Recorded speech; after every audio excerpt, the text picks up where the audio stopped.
지금 이 테마 같은 경우에는 뭐 사용자 정의하기라고 이제 상단에 나와 있는데 얘를 눌러 보셔도 되겠고요. 예. 아니면 이제 보통 초기 화면에 있는 관리자 모드에 들어가서 테마죠, 테마. 이 테마 편집기라든지 이런 테마에 들어가 보면 기존의 테마들이 보이고요. 완 엣지라고 하는 테마 이거 같은데 그렇죠? 여기 보면 사용자 정의하기라고 되어 있는데 어느 테마는 밑에 테마 편집기, 뭐 테마 설정하기 뭐 이렇게 창이 뜨고 이 테마는 사용자 정의하기로 들어간 것 같아요. 그러니까 화면마다 달라요. 테마마다 다르고요. 그래서 테마에 들어가 보면은 지금 보시면은 제일 꼭대기에 이제 메뉴판이 보이는 건데 이 토글 메뉴는 창이 좁아서 그런 거니까 창이 커지면 이거는 뭐 옆으로 아까처럼 상단에 있는 메뉴처럼 보일 테고요. 자, 여기 보니까는 뷰 프로 버전 해가지고 이건 돈 내고 쓰는 것 같은데요. 프로 버전이니까. 자, 고급 옵션에 가보면 뭐가 있나 보세요. 이거는 뭐 우리가 아는 거죠. 이거 저 위에는 메시지잖아요. 그렇죠? 메시지 맞죠? 그렇죠? 자, 그 다음에 여기 보시면 여기 제 홈페이지가 여기 상단에 꼭대기에 그림이 보인단 말이에요. 그림이 여기 여기도 조그만 그림이 하나 있잖아요. 제 얼굴 같은 게 보이지 않습니까? 이제 그거를 설정하는 기능도 있어요. 네이버를 실행하면은 네이버 아이콘이 보이고 구글을 실행하면 구글 아이콘이 보이는데 이제 그런 것들을 여기에서 뭐 설정하는 부분들이 있어요. 밑에 따로 어딘가에 있을 건데요. 한번 찾아볼게요. 브라우저와 앱의 아이콘으로 사용됩니다. 아이콘은 사각형 이미지로 눈 높이와 너비가 각각 512픽셀 이상이어야 합니다. 512픽셀이면 제가 지금 보이는 게 1024니까 절반만 한 거잖아요. 그러니까 요거는 아니죠. 꼭 위에 있는 요거 아이콘은 아니에요. 자, 일단은 여기는 제목 들어갔고요. 오신 거 환영합니다. 요 메시지 들어갔어요. 여기 특별히 할 건 없을 것 같아요. 모든 페이지의 템플릿을 전체 폭으로 변경하는 거 이런 건 하면 어떻게 될까요? 화면이 넓게 나온다는 얘기죠. 화면이 넓게 나온다는 얘기예요.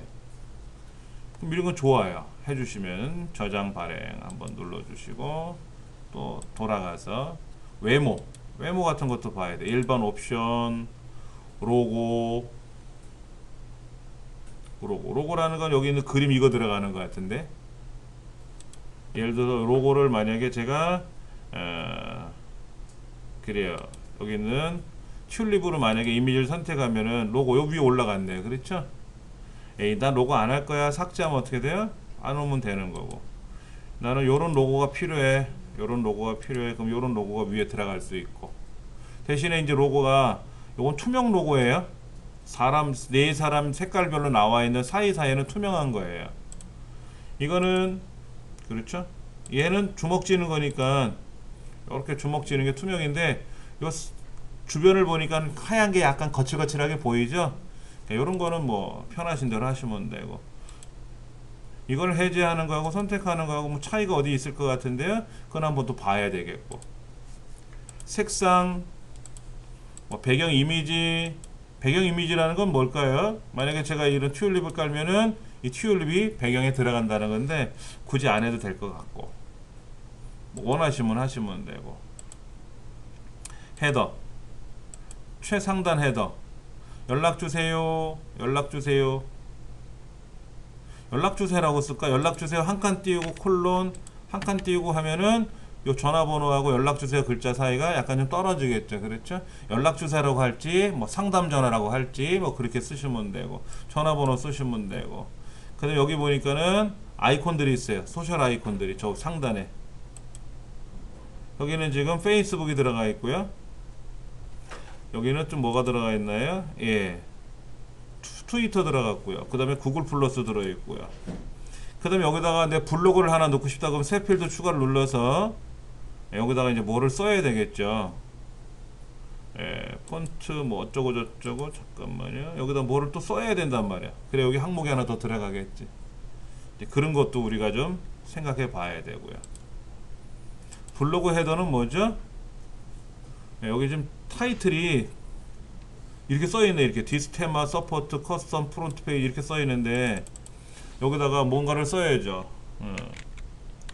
아침은 반드시 밝아온다. 뭐 이런 식으로 쓰면 이렇게 쓴다든지. 예. 서브 타이틀은 뭘까요? 그냥 써볼까요? 숫자를 쓰면 어딘가에 뭐가 나타날 텐데. 자, 여기 삭제, 이미지 변경. 뭐 괜찮네요. 나빠 보이진 않아요. 그대로 둘게요. 블로그 헤더라고 하는 거. 그 다음에 돌아가서 메뉴 위치는 뭐 상단에 어디다 만들 건지. 지금 여기는 화면이 좁아서 이렇게 보이는 거고요. 그렇지 않으면 넓게 나올 거고요. 소셜 메뉴를 어떻게 할 건지, 푸터 메뉴로 넣을 건지, 밑에 푸터 메뉴에다가 소셜 링크를 걸어서 할 건지. 아직 푸터 메뉴는 아직 안 만들었으니까 이제 만들면 들어가겠죠. 그렇죠? 그 다음에 위젯, 사이드바에 어떤 게 들어갈지, 화면에 뭐가 들어갈지 한번 우리가 고민해 봐야 되고, 그 다음에 정적인 전면 페이지, 이건 아직 우리 안 배웠어요. 배워야 되고요. 추가 CSS라는 게 있어요. 이제 요거는 우리가 이제 뒤에서 배울 거고. 그럼 기본적인 거 다 했으니까 한번 저장 발행을 해서 한번 볼게요. 어떤 화면이 뜨는지.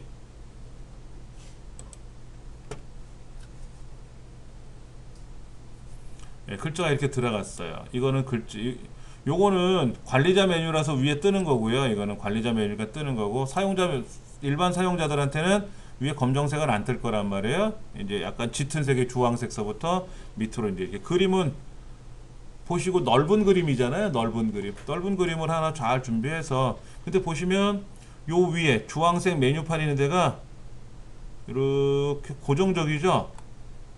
연락 주세요는 쑥 올라가요. 지금요. 이 부분은 고정적으로 열리는 것 같아요. 참 좋아요. 여기까지 참 좋습니다. 이제 문제는 뭐냐면은 얘가 본래 여기에 날짜가 있었어요. 날짜가 나오는데, 글 쓴 날짜가 나오는데 이 날짜가 보기 싫다는 거예요. 그러면 날짜를 빼줘야 되는데, 문제는 뭐냐면 여기 날짜가 들어간 부분을 봐야 되는데요. 그런 거를 어떻게 찾냐면은 여기 테마 편집기 이 부분에서 우리가 봐야 돼요. 여기 보면은 style.css 이런 부분이 보여요. 그냥 봐서는 이게 무슨 말인지 몰라요. 이 부분이 도대체 무슨 말인지 몰라요. 자, 그 다음에 이 테마 편집기는 테마 편집기대로 두고요. 여기 스타일 시트라는 게 이제 지금 우리가 보고 있는 그건데, 자, 요거 말고요. 원래 화면으로 돌아가서요. 이 부분이죠. 여기 이 부분이죠. 이 부분에 가서 소스 보기를 한번 볼 거예요. 소스 보기를 보면은 요 위에 소스가 이렇게 보입니다. 소스가 보이는데, 중요한 거는 뭐냐면은요, 이 글 쓴 거 있죠. 글 쓴 거. 워드프레스 창시자 매트가 방한했습니다. 워드프레스 4.0 뭐 어쩌고 저쩌고 쓴 글들이 있잖아요. 그 글이 어딘가를 한번 찾아볼게요. 쭉 내려가면 연락주세요. 아까 연락주세요 부분 있었죠? 근데 여기 페이스북, 트위터 걸린 거 있죠? 그럼 이 부분을 여러분이 찾아가지고 어떻게 해줘야 돼요? 이 부분을 지금 제가 요렇게 한번 찾아볼게요. 이 부분을 제가 메모장에다 한번 열어놓고 보여드리면요.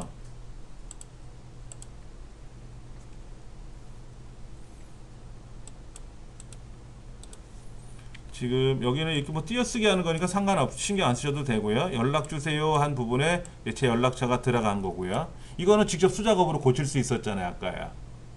그 다음에 여기 보시면은 페이스북이 연결이 되는데, 이 페이스북은 거기다 클릭하면 돼요. 그걸 써주면 되는데, 그게 새 창으로 연결하기라는 옵션이 있었잖아요. 우리가 글을 쓸 때 그거를 직접 쓰는 방법은 뭐죠? 여기다가 타겟은 밑줄 블랭크, 이 부분이 들어가면 새 창이 열리는 거예요. 그러니까 이 부분을 입력한다는 생각을 하시면 돼요. 페이스북에, 트위터에, 그 다음에 또 뭐 어디에, 유튜브에 이 부분에서 그 부분을 넣어준다면은 여기에서 클릭했을 때 여기 있는 거 아이콘이 있었잖아요. 아까 위에 상단에 이걸 클릭하면 얘가 새 창이 열린다는 거죠. 그렇죠. 자, 그 다음에 워드프레스 창시자인 누가 다녀갔어요. 뭐 이 부분이 있어요. 요거 이제 메뉴판이고요. 메뉴판 쭉 지나가면은 아침은 밝아온다 이 부분이네요. 이 부분. 워드프레스 창시자 매트가 방한했습니다 라고 하는 부분이 보여요. 그러면 지금 글 쓰는 데가 요 부분이거든요. 요 부분. 요 부분이 하나씩 글 쓰는 거예요. 지금 워드프레스 창시자 매트가 방한했습니다. 워드프레스 창시자 매트가 방한했습니다 라고 하는 부분이 이렇게 보여요. 이 부분이 뭐가 보인단 말이에요. 그럼 이 부분에서 뭐 클래스라는 부분도 보이고 뭐 여기 클래스라는 말이 보이고 스팬이라고 하는 게 보이고 여기는 작성자라고 하는 어서라고 보이고 클래스 이름도 보이고 뭐가 이렇게 보이는데 사실은 이거를 다 배우려면 어려운 거예요. 그래서 워드프레스에서는 이 과정을 생략하고 예전에 우리가 직접 홈페이지를 만들 때는 이 부분을 설명하고 들어가는데 직접 실습을 해야 되니까 이걸 다 실습하고 워드프레스까지 하려면 너무 힘드니까 안 했단 말이에요. 근데 이제 복병이 여기라 여기 날짜가 이렇게 찍혀 있는 부분이 몇 월 며칠하고 날짜가 찍혀 있는 부분이 있었는데 그 부분을 없앨려니까는 천상 이 부분을 봐야 돼요. 지금 여기서부터 이 부분까지가 글 쓴 부분이에요. 여기가 방한했습니다 라고 되어 있고요. 그렇죠? 아티클이라고 되어 있네요. 그 다음에 뭐 여기 보니까는 헤드 클래스는 엔트리 헤더라고 써 있고 div 클래스는 포스트 img 랩이라고 써 있고 거기에 이미지가 들어가 있고 뭐 타이틀도 들어 있고 타이틀이라는 건 뭐죠? 마우스를 갖다 대면 메시지가 나오는 영역이잖아요. 그렇죠? 그러니까 이 부분들이 어딘가에 글을 쓸 때마다 보인다는 거지 않습니까? 이제 그 부분을 우리가 찾아야 돼요. 어디 가서 테마에 가서 테마 편집기를 가지고 찾아야 돼요. 이 스타일 시트를 찾아야 됩니다. 여기 보면 헤더라고 하는 영역도 보이고 모르는 영역도 보이고 보인단 말이에요. 이 부분을 다 찾아가지고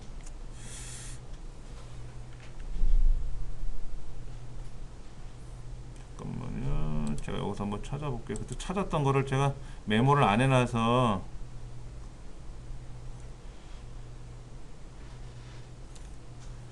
포스트 데이트 이 부분이다. 뭐 포스트 데이트라는 말을 한번 제가 찾아볼게요.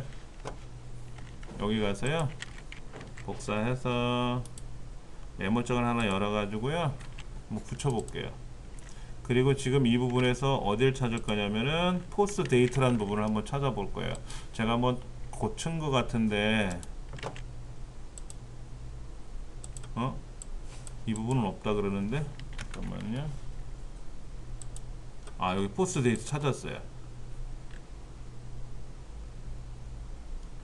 이 부분 포스트 데이트가 여기도 한번 있고 밑에 포스트 데이트 여기도 있고 여기도 있고 여기도 있고 여기도 있고 포스트 데이트가 되게 많아요. 여기요 굉장히 많아요.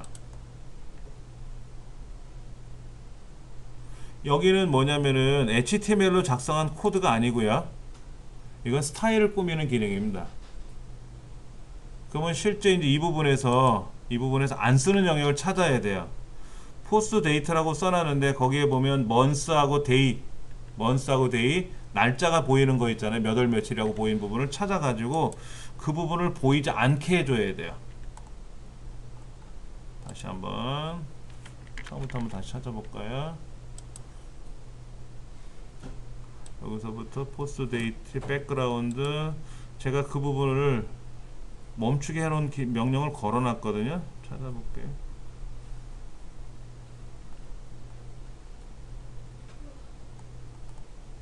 아니면 여기서 이걸 찾아봐도 돼요. 컨텐츠란 PHP죠? 컨텐츠란 PHP 부분을 찾아볼 수도 있어요. 여기 스타일 시트고요. 예. 컨텐츠 PHP라고 하는 부분도 있고요. 여기 하위 테마입니다라고 써 있고요. 자, 이 부분도 한번 제가 다시 한번 찾아볼게요.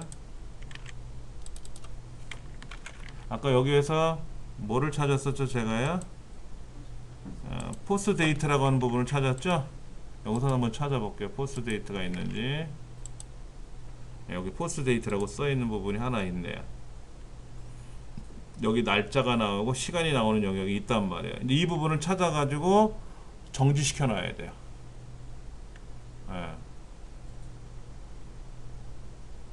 여기 보면 H1 클래스 엔트리 타이틀이라고 하는 부분, 아까 그 부분이 첫 줄에 나와 있는 거기거든요. 예. 그 다음에 여기에 또 없나요? 이제는 한 번 나오고 그게 다인가 보다. 저 꼭대기에서 한 번 나오고, 네, 여기 한 번 나오고 안 나오네. 포스 데이 여기 D하고 M이라고 쓰는 부분이 있네요. D하고 M이라는 부분, 이 부분이 사실은 날짜하고 시간이 보이는 영역이거든요. 이미지에 이 부분을 찾아가지고 이제 여기서 또 찾아가지고 이제 그 부분이 안 나오게 막아놔야 돼요. 포스 데이, 일단 선생님 거를 직접 하면 제가 찾아가지고 거기서 한번 수작업을 해야 될 것 같기도 해요. 저는 여기서 빼버렸는지 안 보이네요. 그러면 이제 날짜하고 시간 부분이 어떻게 된다? 안 보인다 이거죠. 그거를 다 일일이 꼭 이제 찾아야 되는 거예요. 그래서 어려운 거예요. 다른 게 어려운 게 아니라, 예, 이런 것들을 직접 다 뜯어 고쳐야 되는 그런 불편함들이 있죠. 그래서 제가 그거를 이제 수작업을 한 거죠. 자, 이제 저는 이 테마를 바꿀 겁니다. 이 테마 안 쓸 거니까는요. 테마에 가서 우리 기본적인 테마로 돌아갈 겁니다. 14이죠? 시커먼 거, 예, 14으로 갑니다. 그러면 여기에서 아까 이건가요, 이거? 지금 테마가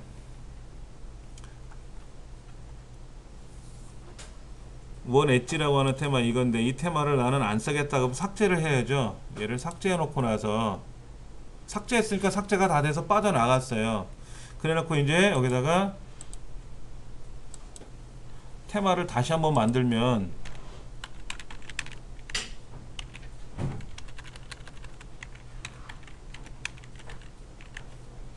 원 엣지 찾으면 나오겠죠. 그렇죠, 이거예요. 그럼 얘를 다시 설치하면 어떻게 될까요? 이제는 날짜가 또 나올래나요? 한번 좀 볼게요. 어차피 삭제할 거니까는 한번 연습을 다시 한번 해볼게요. 자, 다 됐고요. 한번 가서 보면은요, 날짜가 나올지. 날짜가 나오죠. 여기 날짜가 나온 거를 제가 이제 뺀 거란 말이에요, 아까요. 예. 근데 이 부분은 어떻게 돼요? 이거 제가 아까 글자를 썼잖아요. 이거는 안 고쳐지는 거예요. 기존에 테마가 남아 있었거든요. 근데 요거는 명령을 걸어서 빼버린 영역이니까 이 부분은 내가 안 보이고 싶다 그러면 이 부분은 이제 안에서 수정을 했는데, 테마를 삭제하고 다시 테마를 깔면은 원래대로 돌아와요. 원래대로 돌아와. 예. 테마를 삭제하지 않고 그냥 비활성화 시켜 놓으면은 살아있는 거지만은. 자, 그러면 원래 테마로 와서 우리가 한번 다시 이제 교재에 나와 있는 155쪽에 이미지 관리하는 걸 한번 좀 볼게요.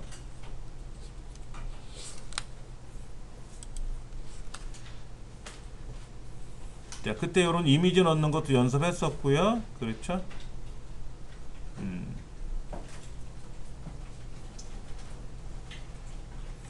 지금 보시는 우리 이 14 테마의 가장 큰 단점이 뭐냐면, 저는 이거라고 생각해요.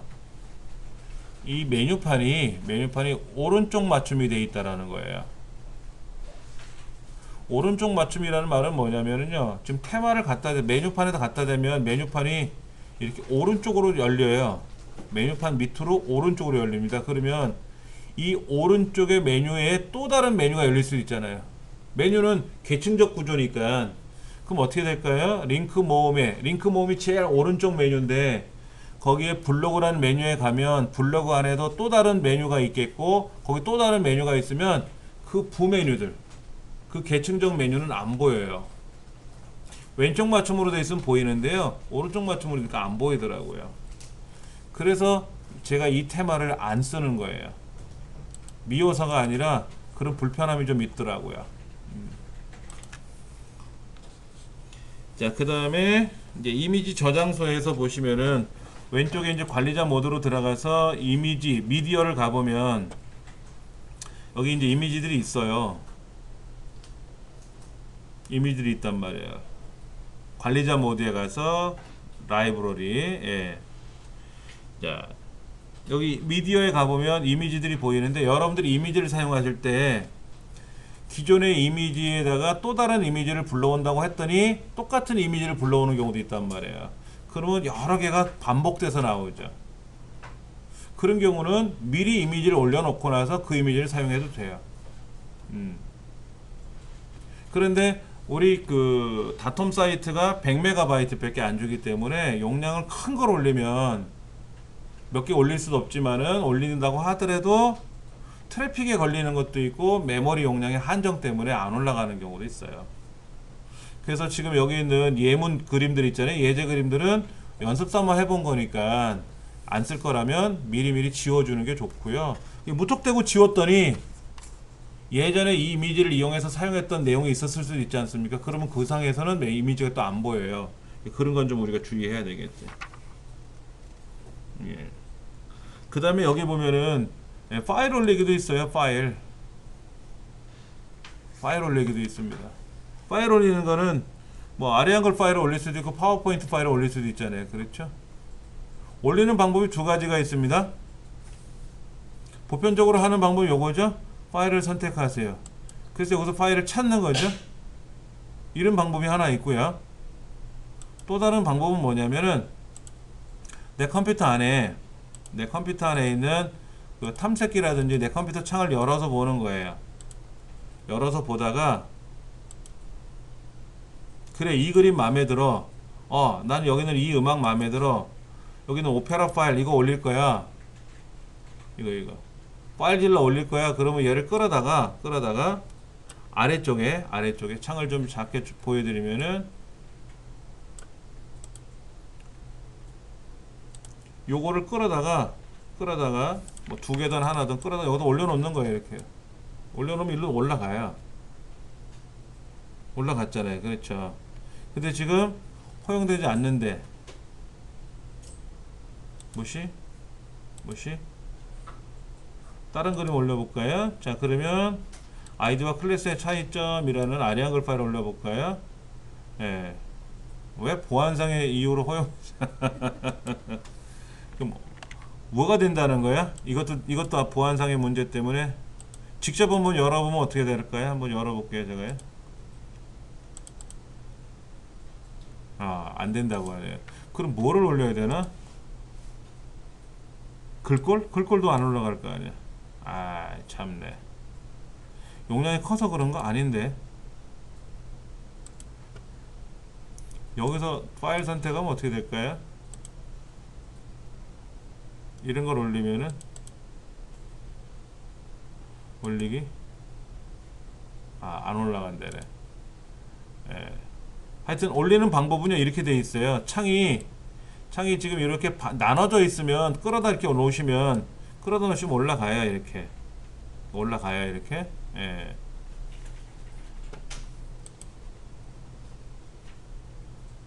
라이브러리 파일 올리기. 그럼 라이브러리 안에는 그림이 아까 있는 게 올라갔으니까 보시면 되고요. 얘가 필요 없으면 영구 삭제하면 되고요. 예.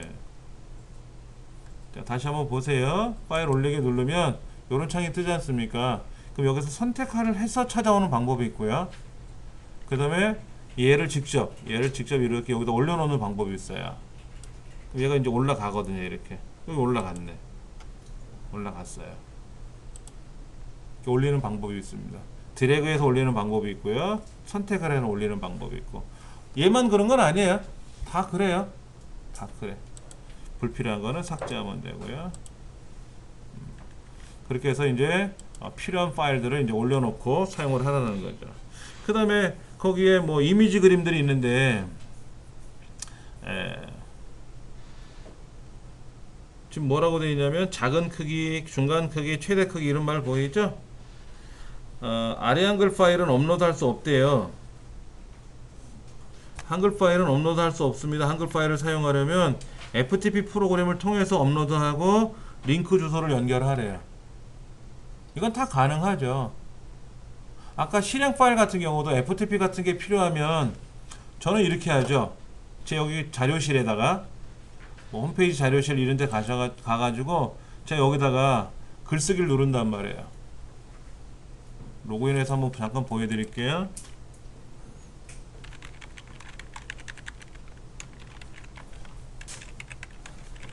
관리자 모드로 들어가면은요, 요렇게 이제 관리자 기능들이 보이고 글쓰기가 있어요. 그럼 새로 글쓰기 눌러서 여기다 제목 쓰고 HTML 형태로 글을 올릴 건지 아니면 그냥 텍스트 모드로 글을 올릴 건지, 여기도 보면 파일을 선택하라고 되어 있잖아요. 파일 선택은요, 아까 그랬잖아요. 제가 이걸 마우스를 끌어다가 거기다 놓으면은 요렇게 올려놓으면 하나 올라가요. 이렇게. 아니면 선택을 눌러가지고 여기서 찾아도 되고요. 이렇게 찾아도 되고, 그렇게 해서 할 수가 있습니다. 그 다음에 이제 글을 쓰고 뭐 이렇게 할 수가 있는 거죠. 마찬가지로 다 그렇게 작업을 합니다. 그런데 조금 전에 저는 파일 업로드 일을, FTP는 아니지만 조금 전에 보셨던 글쓰기 창에서 여기다 글을 올리는 경우가 바로 FTP 기능이에요. 파일딜러 같은 기능인데 얘는 한계가 있어요. 50메가 이상은 안 올라가요. 보안상의 문제로. 용량 큰 걸 막 올리면은 큰 문제가 생길 것 같으니까는 서버 측에서 제한을 걸어놨어요. 50메가 이상은 안 됩니다. 저번엔 30메가 이상이 안 됐는데 보안이 좀 풀려서 50메가로 올려놨어요. 그럼 100메가짜리 올리려면 어떻게 돼요? 우리 파일 딜러를 이용해서 직접 내가 어느 제 홈페이지 서버 어딘가에 올려놓고 링크를 걸어야 돼. 링크. 그러니까 이렇게 쓰는 거죠. 링크를 건다는 얘기는 A의 하이퍼 리퍼런스는 하고 이제 링크 주소를 쓰고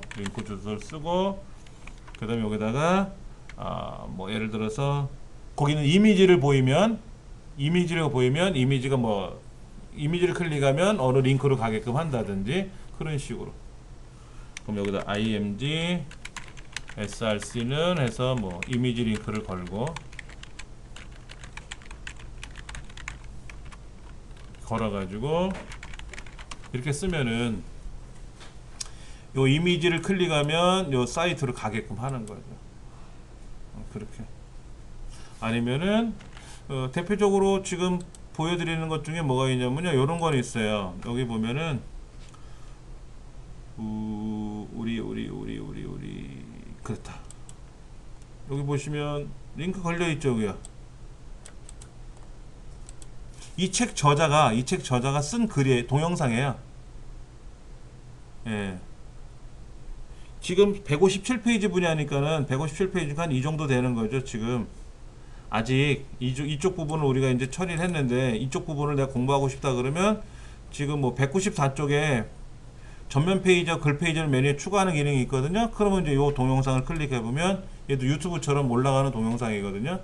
이거는 이제 이 글 쓴 사람이, 이 저자가 이제 동영상 올린 거죠. 예. 그렇게 올려놓은 거예요. 이거 링크만 걸어놓은 거죠. 링크만 걸어놓은 거고요. 그 다음에 또 다른 뭐가 있냐면은 커말 자격증 같은 경우, 커말 자격증은 안에 있는 데이터를 꺼내 쓰는 게 좀 있거든요. 근데 커말 자격증에 보면 여기에 이제 부록 CD 있어요. 부록 CD. 책을 사면 뒤에 CD가 들어있잖아요. 그 CD를 제가 다 올릴 수는 없잖아요. 근데 얘를 클릭하면 어디로 가냐면 이 책 출판사 홈페이지에 있는 자료실로 링크가 걸어가지고 클릭하면은 바로 밑에 다운로드가 되게끔. 이거 주소예요. 이거 주소. 얘를 눌러도 그렇게 들어가죠.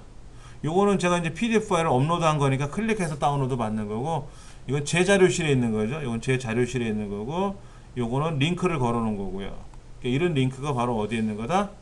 이쪽 저 다른 서버에 있는 자료실에 있는 링크를 걸 때 쓰는 거죠. 그렇게 해서 이 많은 용량 큰 거를, 그렇지 않습니까? 제 다텀에다 다 올릴 수는 없잖아요. 용량도 작은데 100메가 밖에 안 주니까는. 다른 데 있는 거를 링크를 걸어서 보여주는 거예요. 그래서 그때 우리 연습했던 것 중에 그 픽서베이닷컴에 있는 이미지 있잖아요. 그거를 보여주고 클릭하면 그 창으로 직접 가게끔 하는 거. 그런 식으로 링크를 걸어서 사용하기도 한다라는 얘기죠. 여기 보면은 이미지를 크게 볼래, 작게 볼래 뭐 이렇게 하는 거 있어요. 유튜브나 사운드 클래스 같은 서비스에 업로드 해놓고 링크를 거는 거죠. 가장 대표적인 게 우리 공부방이에요. 이 공부방은 제 공부 자료실에 직접 동영상 올리는 게 아니라 유튜브에 올려놓고 나서 유튜브에 있는 링크를 걸어서 직접 재생해서 보셔도 되고, 여기 있는 주소 링크를 클릭해서 그쪽 유튜브로 가서 보게끔 할 수도 있고요. 네. 유튜브에 직접 공유도 걸고 볼 수도 있게끔 그렇게 해놓은 거죠. 자, 이미지를 크게 할 건지 작게 할 건지도 우리가 좀 살펴봐야 되고요. 어디로 가면 된다? 이미지 설정. 이미지 설정하는 부분이 있어요. 어디로 가면 있다? 설정에 가면, 설정에 가시면, 왼쪽 설정에 가시면 미디어라고 있잖아요. 미디어. 아까 미디어에 있는 거는 그냥 올려놓은 걸 보는 거고요. 그 미디어 밑에 보면 저 밑에 두 번 끝에 설정이라는 곳에 가서 미디어 설정하는 부분이 있단 말이에요. 그러면 썸네일은 얼마큼 하고, 중간 크기는 얼마로 하고, 최대 크기는 얼마로 하고, 이렇게 할 거냐 이거죠. 예. 가로 세로 최대 1024로 볼 거냐? 아니야, 그래도 한 2000원 보여줘야 돼. 그럼 2000원 늘리시면 되고, 썸네일은 이제 엄지손톱만한 크기다 그래서 작게 보이는 거죠. 예. 뭐 300에 300 정도로 하면 되고, 썸네일은 뭐 150에 150 정도로 하고, 그렇게 나와 있으니까는요. 자, 한번 해볼까요? 자, 이제 이거는 다 완성을 했으니까는 먼저 이미지를 불러 놓을까요? 글을 먼저 쓰면서 해도 되죠? 자, 색을 쓰기에 들어가서 이미지 추가 누르고, 여기다 뭐 이미지 테스트라고 쓸까요? 이미지 테스트라고 쓰고, 이미지 추가 눌러가지고 미디어 추가 누르는데, 이 미디어를 넣을 거냐 아니면 별도로 새로 그림을 가져올 거냐는 여러분이 선택하시면 되는데, 전 새로운 그림 한번 가져와 볼게요. 아까 여기 보니까는 예쁜 그림이 있는 것 같아서 그 그림 한번 써볼게요. 네, 요거 한번 가져와 볼게요. 근데 이 크기가 얼마나 크긴가?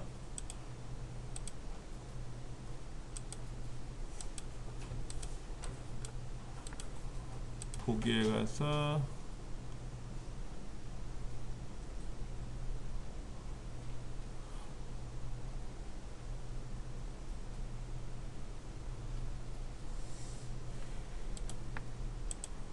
왜 이걸 항상 보라 그랬지?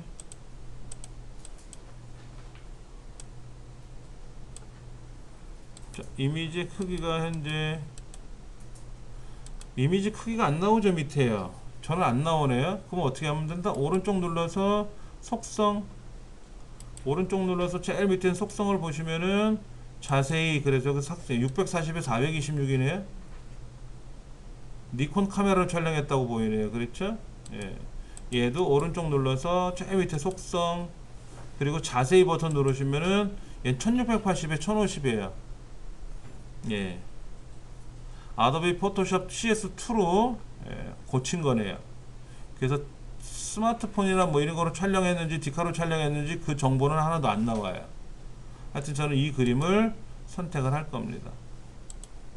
그래서 이 그림을 선택하고 열기 누르면 새로운 그림이 하나 올라가겠죠. 예. 타이틀은 이대로 그냥 그대로 두고 삽입하게 누르면 그림이 올라오는 거예요.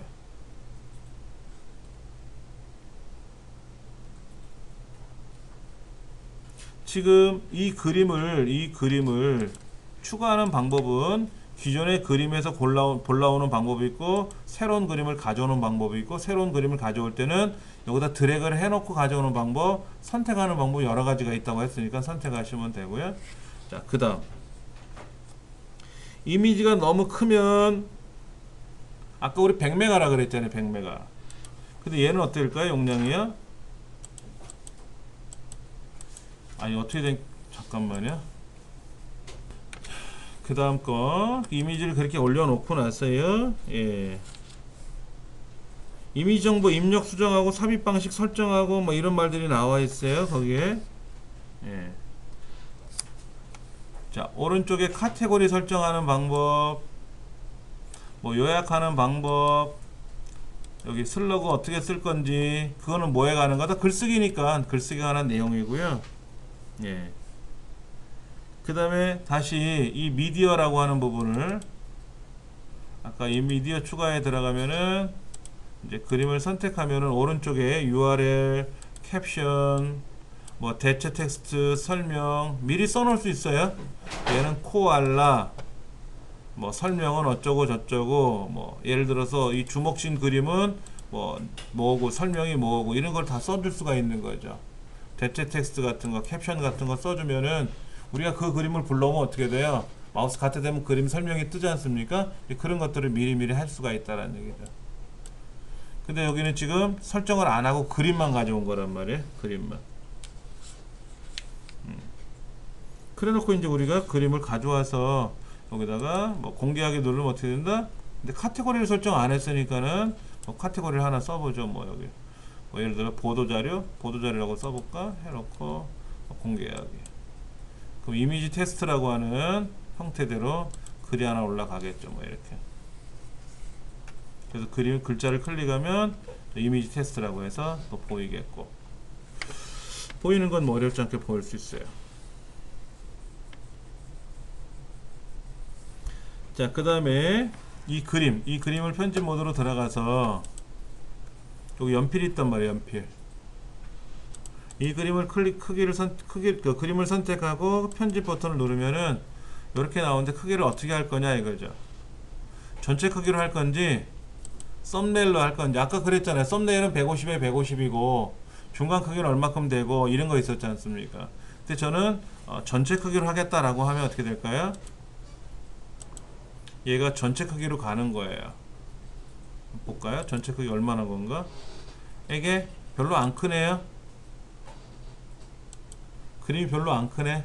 왜? 이거 화면이 지금 어떻게 됐어요? 테마 구성상 왼쪽에 사이드바, 중간에 글 들어가고 오른쪽에 본문에 들어가는 사이드바 요거 하나 들어가 있지 않습니까? 그러니까 글 쓰는 공간이 좁아서 그런 거예요. 글 쓰는 공간이 넓으면 어떻게 돼요? 이 이미지에 대해서 가로 1680까지 다 나오는 거지. 전체 크기 사진으로. 근데 지금은 화면 자체가 구조가 잘려버린 바람에 그렇게 보이는 거고요. 예. 그래서 업데이트 해주시면 되고, 163쪽에 나와 있는 내용 그런 겁니다.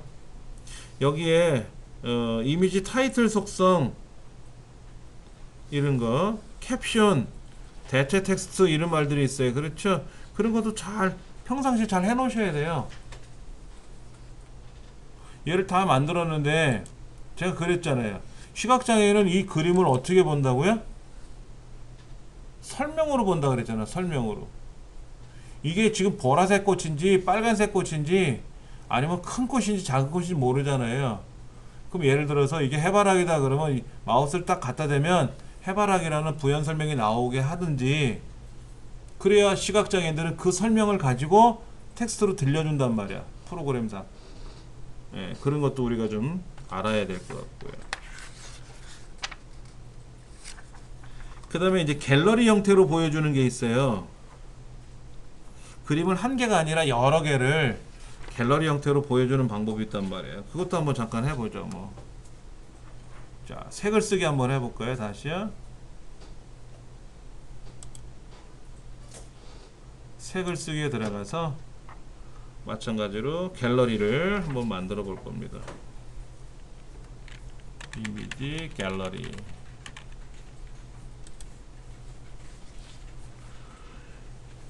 자, 미디어 추가 누르면 기존에 만들어진 이미지 중에 요거 있어요. 하나, 둘, 셋, 넷, 다섯. 이런 그림들을 우리가 선택을 할 건데요. 자, 선택하면 기존 게 지워져요.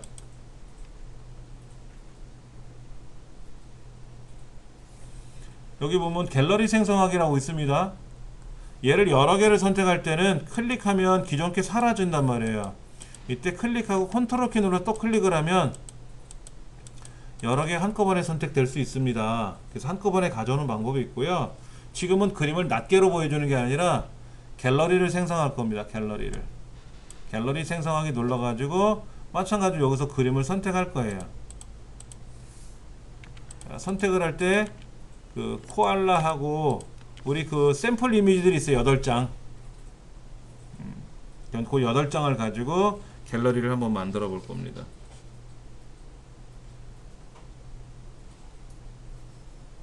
자, 8장의 사진을 선택하는 방법은 어떻게 한다고요? 클릭하고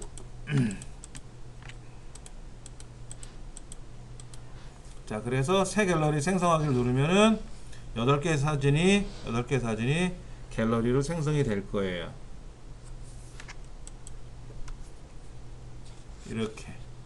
이때 순서를 바꿀 수도 있어요. 크거라도 놓고 처음에 코알라가 먼저 나오고 펭귄이 나오고 해파리 나오고 이런 식으로 이런 식으로 나는 바꿀 거야 라고 하면 내 마음대로 바꿀 수 있어요. 랜덤 순서로 할 거냐? 랜덤하면 뭐 자기 편한 대로 막 나오겠죠. 그렇죠? 아니야, 난 요 순서대로 나올 거야. 그럼 랜덤 순서 해제하면 되고. 3칸으로 나올 건지 3칸. 3칸이면 8장이면 3칸이 불편하겠네. 2칸으로 나오게 해볼까? 2칸으로. 자, 썸네일로 보일 건지 최대로 보일 건지 어떻게 보일 건지. 최대로 보이게 해볼까요? 최대로 보이면 제대로 보일지 모르겠는데 하여튼 최대로 보게끔 할게요. 자, 갤러리 삽입. 이렇게 보인대요. 이렇게.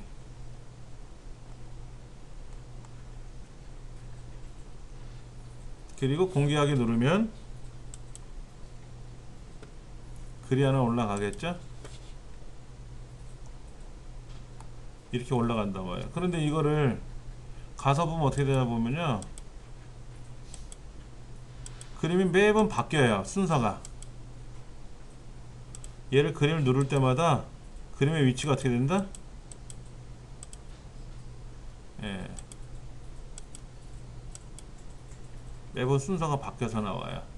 그리고 이 그림을 클릭하면 어떻게 된다? 큰 그림이 나와요. 자, 보세요. 여기 있는 그림을 이미지 갤러리로 만들었어요. 최대 크기로 얘 사진은 1024예요 본래. 자, 갤러리를 만들어 놓고 여기 있는 튤립을 클릭하면은요, 튤립이 크게 나옵니다. 좋아요. 보기 좋게. 아까 건 어떻게 됐죠? 이건 그냥 그룹 끝이에요. 요만하게 보이고 마는 겁니다. 얘를 클릭할 수는 없어요. 그럼 여기서는 갤러리로 들어가서 이 중에 있는 사진을 누르면 그 사진이 크게 나온다. 그래서 좀 보기가 더 좋을 수도 있다. 얘를 4칸으로 만들어도 돼요. 4칸으로. 편집 들어가서 4개로 만들면 어떻게 될까요? 갤러리를 고쳐야 되는데, 아까 여기 미디어에 가면 갤러리 있었죠? 갤러리가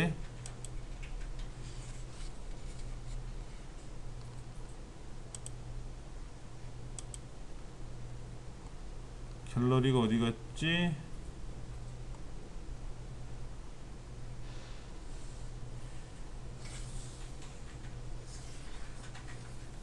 다시 파일 올리기.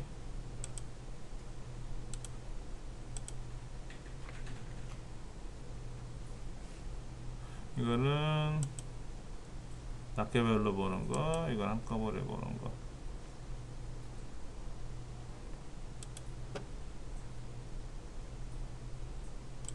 다시 글쓰기로 들어가서 미디어 추가, 갤러리 생성하기. 그렇죠? 갤러리를 생성해서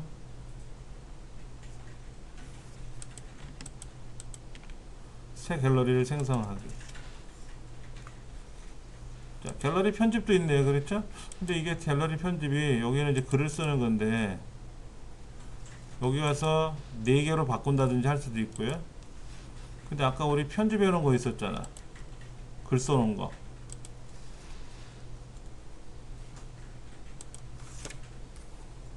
예. 편집이 있네요. 그렇죠? 거기 편집이 들어가면 아까 갤러리로 들어가네요. 그렇죠? 얘를 8장의 사진이 낱장 들어온 게 아니라 한꺼번에 들어갔잖아요. 그러니까 여기는 편집 누르면 여기 들어가서 안 나와. 쭈그리 다시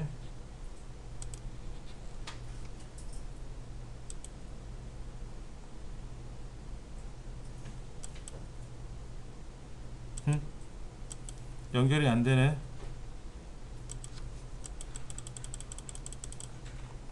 얘를 선택을 해야 네 칸으로 보이게끔 할 텐데 여기는요 지금 요렇게 여기서 하셔도 돼요. 이게 비주얼 옆에 텍스트로 가서 컬럼을 4개로 보셔도 돼요. 4개로 보셔도 여기 4개로 보시면은 이제 그림이 4개로 보일 겁니다.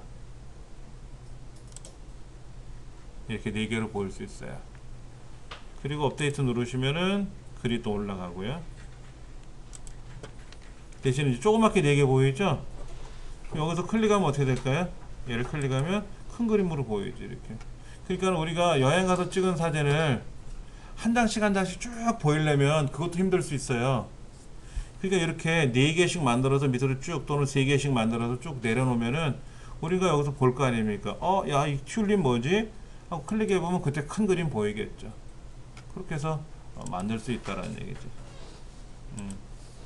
얘가 여기 지금 이렇게 누르면 오른쪽에 얘가 편집창이 떠야 되는데 편집창이 아까 떴다가 사라졌어요.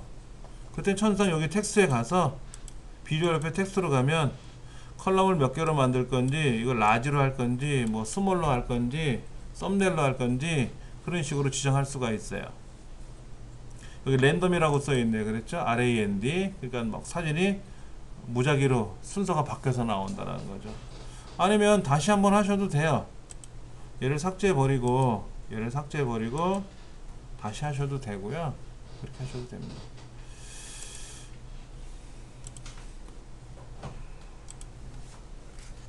그래서 이미지 테스트, 갤러리 이런 걸 만들었는데 지금 하다 보니까 급해가지고 뭘 못했냐면 카테고리를 못했어요. 카테고리 같은 걸 여러분들이 이렇게 지정을 해 주셔야 되죠. 글 쓸 때마다 이 글에 해당하는 카테고리를 만들어 주세요. 카테고리 없으면 그때그때 추가하셔도 되고요. 네. 그 카테고리가 메뉴판에 없다 할지라도 카테고리는 성격을 띌 수 있는 거니까.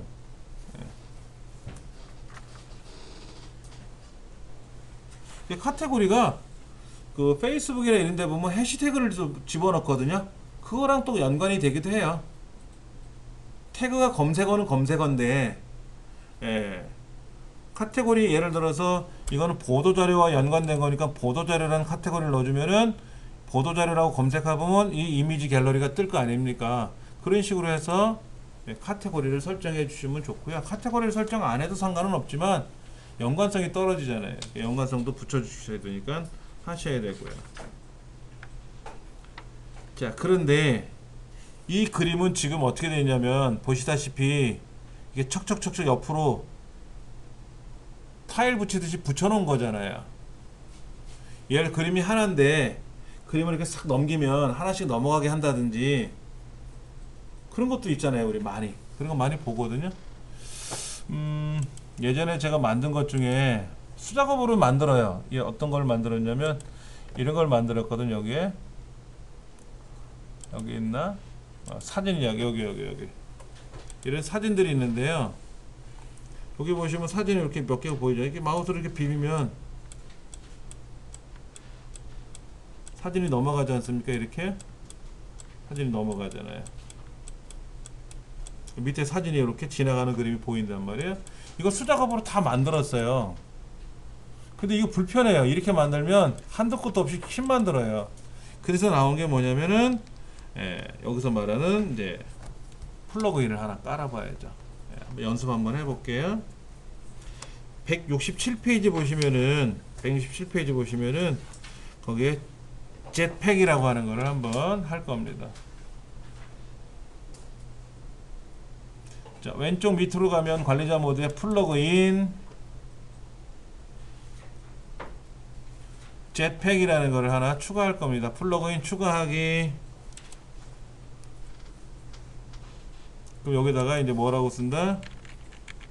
jetpack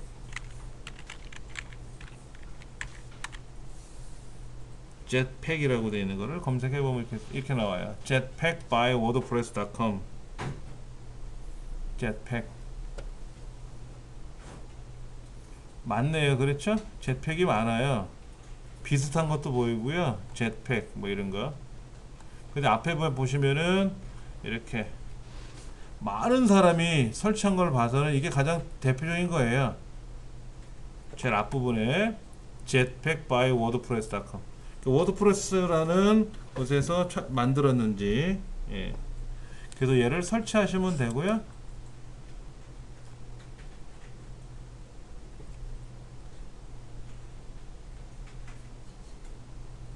jetpack은 이미지를 만드는 기능도 있지만 여기 책에 뭐라고 되어 있냐면 SNS 공유하는 기능.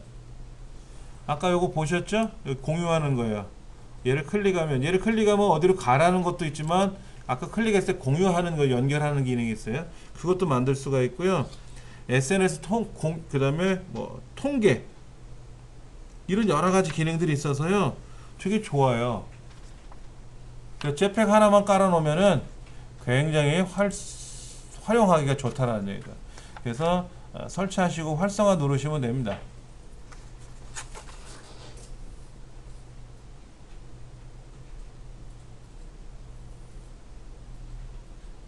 자, 그 다음에 이렇게 나와요.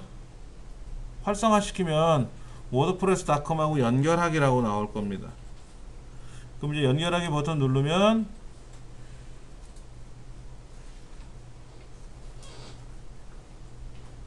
뭐라고 쓰라고 되어 있네요. 그렇죠? wordpress.com에 여러분 회원가입 하셨죠? 안 하셨으면 지금 회원가입 하셔도 돼요.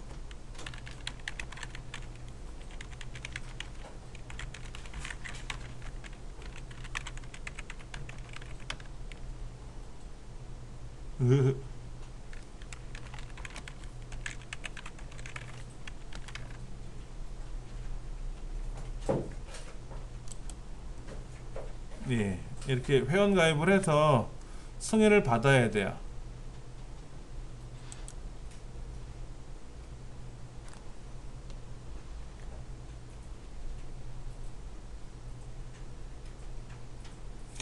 돈 내래요 또. 그러니까 여기 있는 기능을 우리가 무료로 써도 돼요. 무료로 써도 되는데 여러분들이 좀 멋있게 꾸미고 싶으시면은 예, 돈을 내고 쓰시면 되는데요. 안 낼 겁니다. 예, 매달 3달러 50센트, 매년 39달러.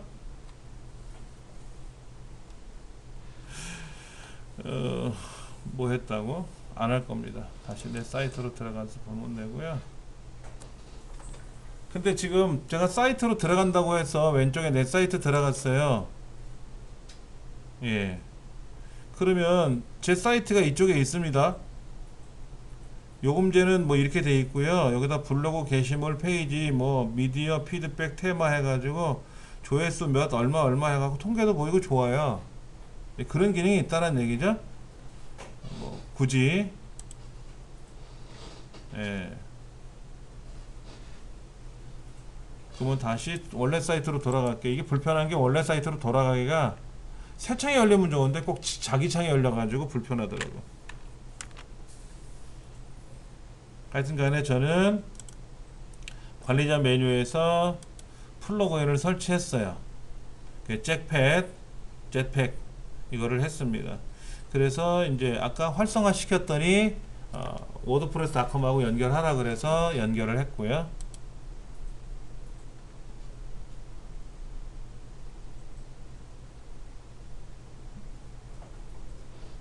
여러가지 기능이 있으니까 한번 해보세요. 예.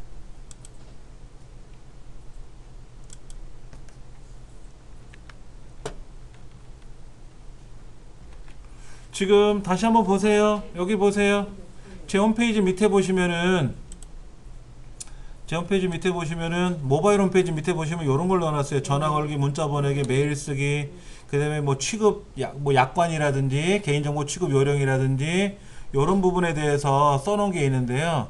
이 부분을 꾸미는 방법은 소스를 보면은 제가 소스는 홈페이지 자료실에다 올려놨는데요. 여기 푸터 설정하기라고 해서 올려놨는데 얘를 이어서 이렇게 쭉 밑에서 내려 쓰시면 안 되고요. 붙여 써야 돼요. 붙여 쓰는 요령을 보여드릴게요. 자, 여기 가서 여기 제가 비주얼 모드에서 텍스트 모드에 쓴다 그랬지 않습니까? 텍스트 모드에 쓰고 비주얼 모드로 들어와 보면 이렇게 글이 떨어져 있을 거예요. 이렇게.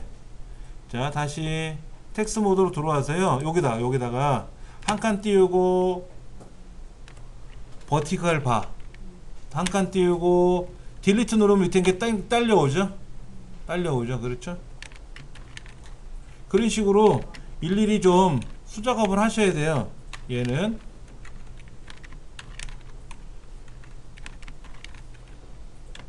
자, 그 다음에 여기 인풋 타입 버튼은 밸류는 PC 버전 뭐 밸류는 뭐라고 써 있잖아요. 그렇죠? 이 부분이 코드가 어떻게 들어가냐면 여기 원클릭이라는 명령이 들어가는데 원클릭 명령이 빠져 있네요. 이 부분이 지금 여기에요. 이 부분이 좀 이렇게 들어가야 되거든요. 이렇게.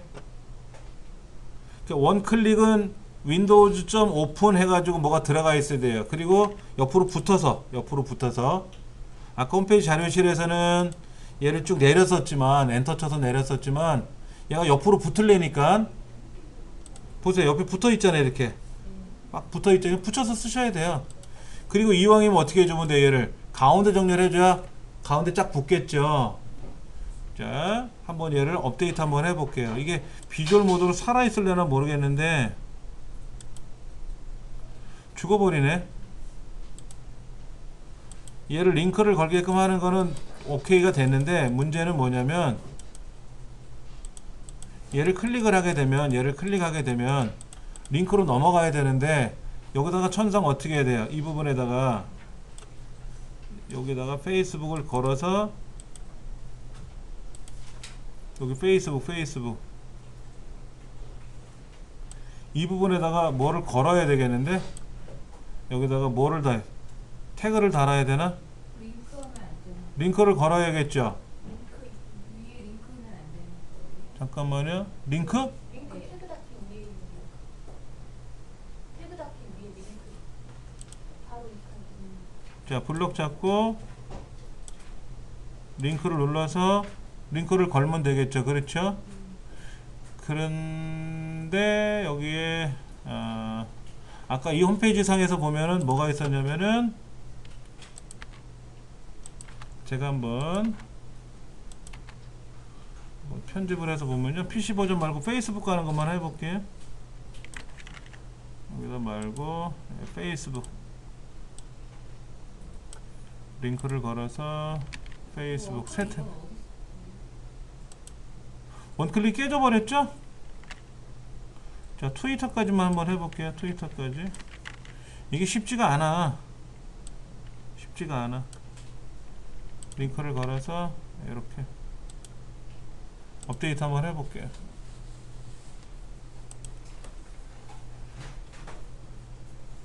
근데 아까 여기는 글자가 잘 보였는데요. 문제가 또 생겼어요. 색깔이 이렇게 보여. 색깔이 이렇게 링크가 빨갛게 보이고 이렇게 녹색으로 보이잖아요. 그럼 이거에 대해서 명령을 또 걸어야 되는데 하여튼 보세요. 페이스북 누르면 페이스북으로 가겠죠? 페이스북 가잖아요. 근데 어디로 갔어요? 자기 창이 열렸죠? 링크를 그렇게 열렸잖아요. 그럼 수정하면 되고 이거는 페이스북 누르면 이거는 아까 새 창이 열리게끔 했으니까 가면 됐고요. 트위터도 가라고 하면 되고요. PC 버전에는 그건 의미가 없으니까 지우시면 되고 왜냐면 PC 버전하고 모바일 버전을 따로따로 만들다 보니까 그렇게 된 거고요. 개인정보 취급 방침이나 이용 약관은 현재 없죠? 없으니까 클릭해봤자 아무런 반응이 없어요.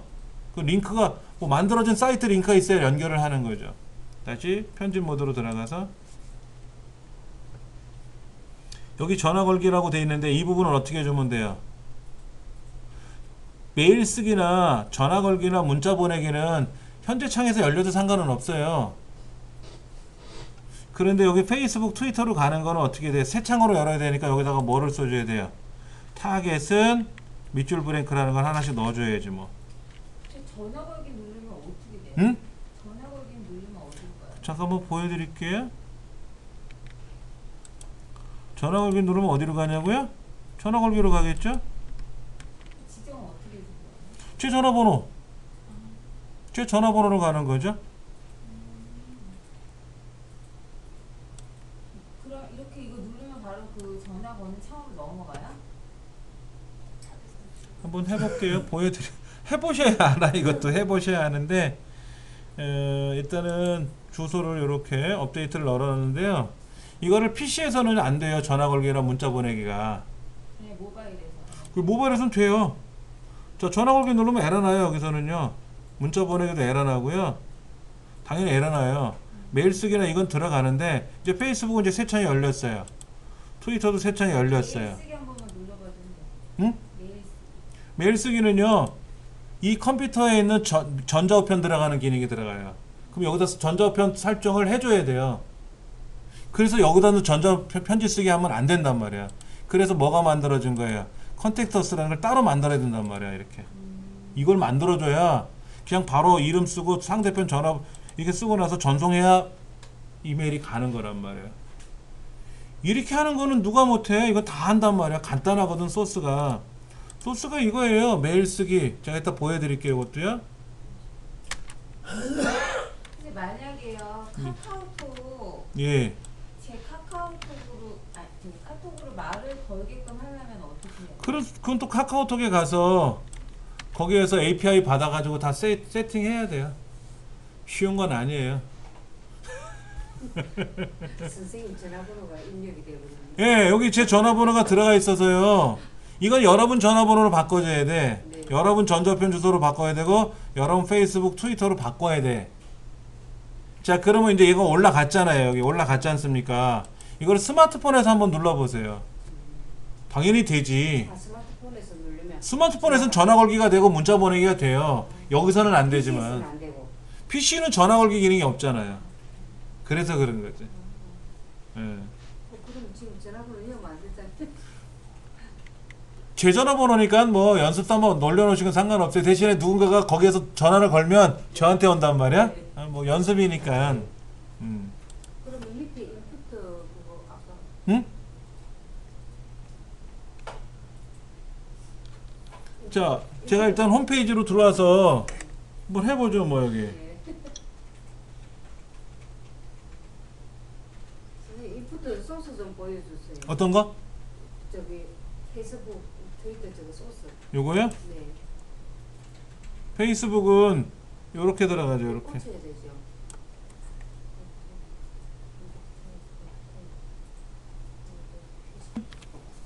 지금 전화번호가 문자 보내기가 여기 지금 메뉴판에 들어갔는데 이 사이드바는 항상 고정적으로 보이는 항목이잖아요.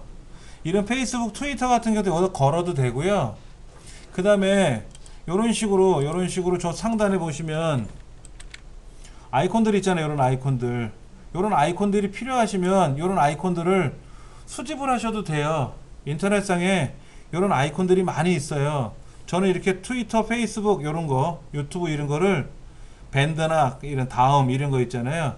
이런 거를 제 홈페이지 초기 화면에 보시면 요렇게 페이스북, 트위터 요런 그림들 있잖아요. 이거를 제가 사이트에 다니면서 비슷한 걸 만들어서 다 잘라서 그린 거예요. 제가 그런 수고는 하셔야 돼. 근데 크죠?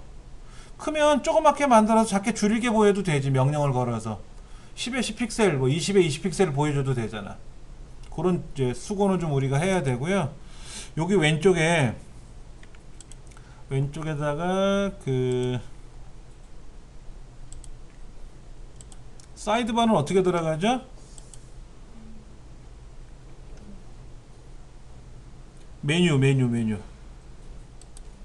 메뉴에 들어가면 지금 요거는 메인 메뉴인데 소셜 메뉴라고 해서 소셜 메뉴라고 왼쪽에 따로 만들어 놓은 거 있잖아요. 안 만들었나?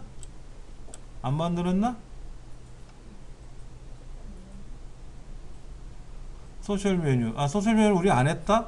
그러고 보니까는 예, 상단 주 메뉴만 우리가 만드는 연습을 했고요. 그 다음에 사이드바 메뉴 만드는 건 어떻게 했어요? 아니면 아까 그런 메뉴를 요 상단에서 해도 되죠. 전화 걸기, 문자 보내기를 요 메뉴판에다 아예 처음부터 고정시켜도 되죠. 여기다가 전화 걸기, 문자 보내기 여기다 만들어도 되잖아요. 그럼 얘는 안 움직일 거 아니야. 그렇잖아요. 예를 들어 전자우편 보내기. 근데 전자우편 보내기 누르면 전자우편이 지금 아까 여기에 있는 컨택트 어스처럼 뜨게끔 해줘야 좋겠죠? 이렇게 떠야 좋잖아. 네, 네. 그럴 때는 어떻게 하면 돼? 여기다가 전자우편 쓰기라고 쓰면 되죠. 그래서 클릭하면 이 사이트로 오게 하면 되잖아요. 그게 여기서 말하는 컨택트 어스인데 이 컨택트 어스를 만들어야 되는데 컨택트 어스라고 하면 힘드니까는 첫 줄에다가 전자우편, 메일 쓰기 이런 걸 하나 만들면 되지. 그리고 내용은 컨택트 어스가 나오든 상관없잖아요. 첫 화면에 나와야 보기 좋을 거 아니냐 이거지. 전화 걸기, 문자 보내기 이런 거를. 근데 우린 책상, 교재상 이제 순서가 회사 소개 안에 이게 들어가게 한 거지. 그러면 예를 들어서 제가 여기다가 전화 걸기라는 걸 한번 넣어 볼게요. 그러면 메뉴판에 들어가서 메뉴에 들어가서 메뉴를 하나 더 만들어야죠. 메뉴를 만들 때 어떻게 만든다? 사이트 정의 링크를 만들어야죠. 여기다 만드는 거잖아요. URL을 만들어야 돼. URL 어떻게 만들어요? 아까 보셨죠? 이게 URL이에요. 이게 URL이라고. 전화 걸기는요, HTTP로 들어가지 않고요, 텔 콜론으로 들어가요. 텔. 문자 보내는 건 SMS예요. 근데 어느 스마트폰은요, 제가 전화 걸기나 문자 보내기를 딱 누르잖아요. 그럼 전화 걸겠습니까? 문자 보내겠습니까? 하고 거기서 묻기도 하더라고요. 이 명령을 걸면. 근데 제 핸드폰에서는 텔이라고 되는 걸 누르면 전화 걸기로 바로 들어가고 SMS라고 되는 걸 클릭하면 문자 보내기로 바로 들어가요. 자, 그럼 여기다가 얘를 쓰는 거죠. 예. 여기다가 URL 이렇게 쓰는 거죠. 텍스트 링크에다가 전화 걸기. 메뉴에 추가. 근데 이 텔이라고 하는 URL이 들어갈 수 있는지를 한번 봐야 돼요. 자, 어디 들어갔나 보세요. 전화 걸기가 들어갔네. 자, 사용자 정의에 들어가서 텔이라고 들어갔죠? 텔이라고 들어갔잖아. 그럼 하나 더 들어가죠. 뭐 문자 보내기를 한번 해볼까요? 문자 보내기는 SMS예요. SMS가 문자 보내기입니다. 그럼 여기다가 또 SMS라고 해서 문자 보내기. 그 다음에 메뉴에 추가 누르면 별개 메뉴로 또 들어가겠죠. 두 가지 들어갔을 거 아닙니까? 메뉴 조정하면 어떻게 돼요? 이제 꼭대기에 어떻게 돼요? 꼭대기에 전화 걸기, 문자 보내기가 들어갔잖아. 고정적으로. 그럼 여러분들이 제 홈페이지 주소 알려드릴게요. 지금 스마트폰에서요. 여기 한번 들어와 보세요.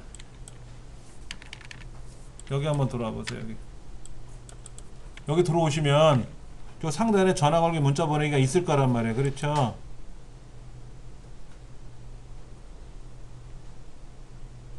이게 있을 거란 말이야.